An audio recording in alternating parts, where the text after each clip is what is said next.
What's going on, guys? This is Miasin and welcome to my Adagnister MATHMECH deck profile. This deck is really good. 100% tier 1. Probably in the top 5 best decks out there, honestly. It's really scary. It gets to summon one of the biggest boss monsters ever, the Arrival Cyberus Adagnister. Terrifying card. If you don't have an out to this, you'll basically just immediately lose to it.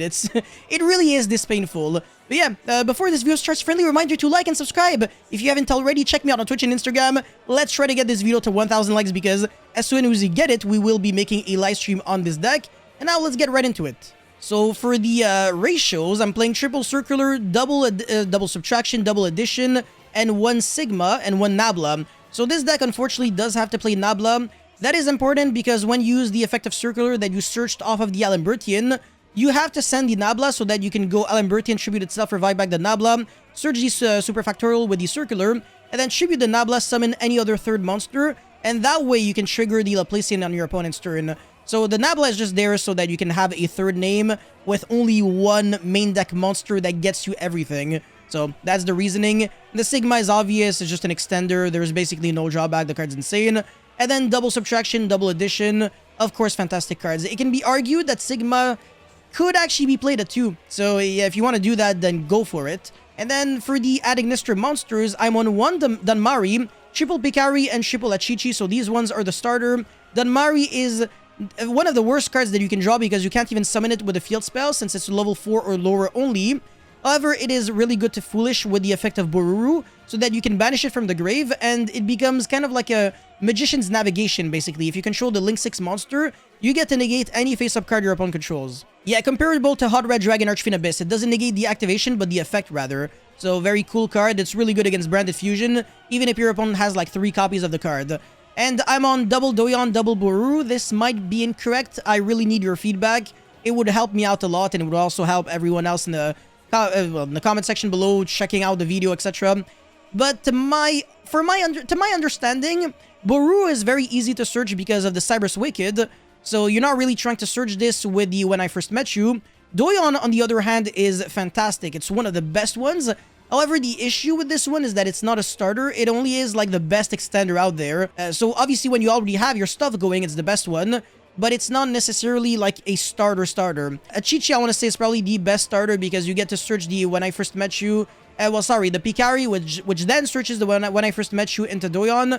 But Picari does the same thing. It's just that you go for this and then the Achichi and then this. So it ends up being the same. These guys are basically identical. And one noticeable thing about Picari is that it's level 4, so you can search it with the MATHMECH Alambertian if you're using 3 MATHMECHs as material, or basically just any 3 level 4 monsters. And then I'm on 1 Doshin, which is an Earth monster and an extender if you control an Adagnister monster. So it basically is just to get another flavor for the Arrival Cyber so that you can summon it with 6 materials. So it becomes 6k attack because you need monsters with different attribute if you want to be summoning it. And now for the spells, I'm on triple When I First Met You and triple Sided Mining. Obviously the consistency cards and the starters.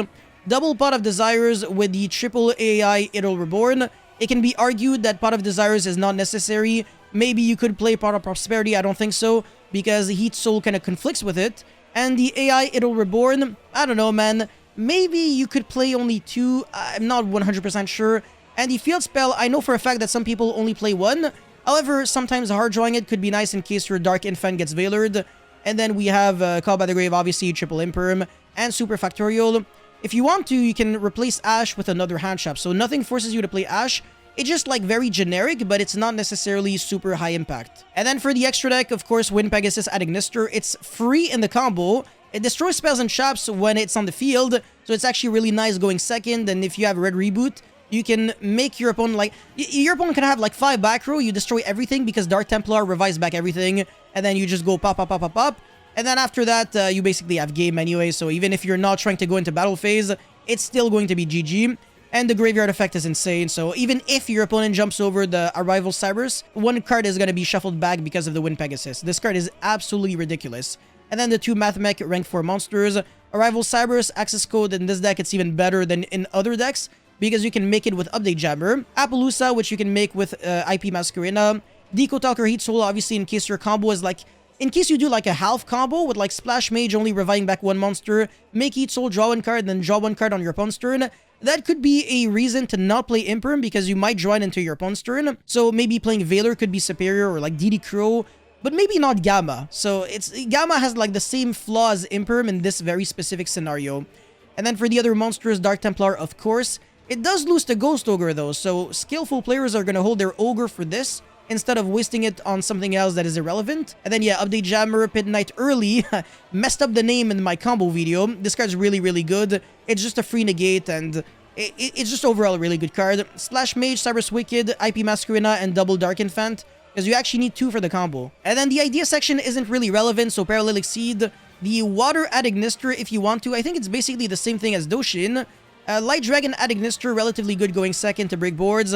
Firewall Dragon Dark Fluid, not really relevant. IP Masquerena is already there, this card sucks. Transcode is alright. Underworld Goddess is good also if you want to play it over Appaloosa. Ling Disciple with Ling Devotee, not really relevant. Ling Garibu, Third Dark Infant. Duster, Cosmic Red Reboot. So that's pretty much it for this video. Let me know your thoughts about this deck profile in the comment section below. As always, don't forget to like and subscribe. I'll see you guys very soon. Peace.